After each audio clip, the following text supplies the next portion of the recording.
Recording by Yadav Studio, Janakpur Dham, Nepal. Janakpur के छौरा से छुपा के की करा जाय छै केटीएम गोरी, की करा जाय छै केटीएम गोरी। धनुषा के छौरा से छुपा के की करा जाय छै केटीएम गोरी, की करा जाय छै केटीएम गोरी।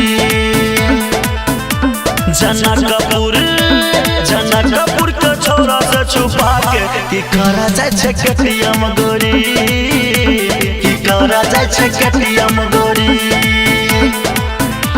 जनकपुर के छौरा से छुपा के की करा जाय छै केटीएम गोरी,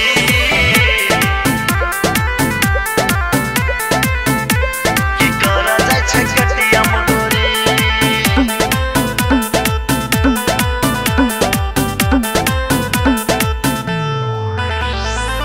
दूध के धोबल छै रानी, बुझे छियो तोर कहानी।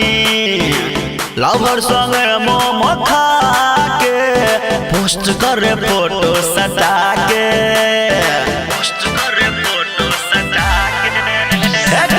दूध के धोबल छै रानी, बुझे छियो तोर कहानी।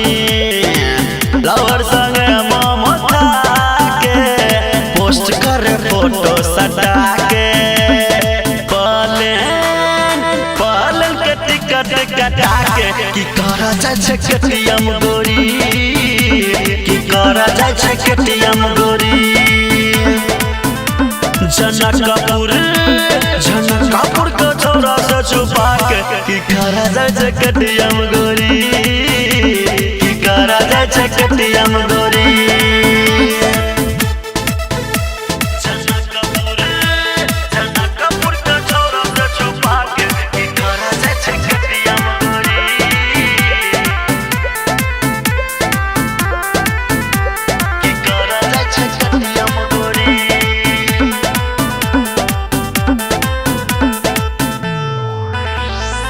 सिरहा सप्तरी धन सहमे छौ तोहर चर्चा गे।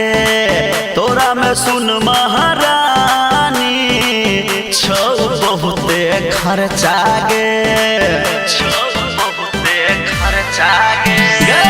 सिरहा सप्तरी धन सहमे छौ तोहर चर्चा गे। तोरा में सुन महारानी छौ बहुते खर्चा गे। श्याम अरुण से छुपा के की करा जाय छै केटीएम गोरी, की करा जाय छै केटीएम गोरी। जनकपुर के छौरा से छुपा के की करा जाय छै केटीएम गोरी, की करा जाय छै केटीएम गोरी।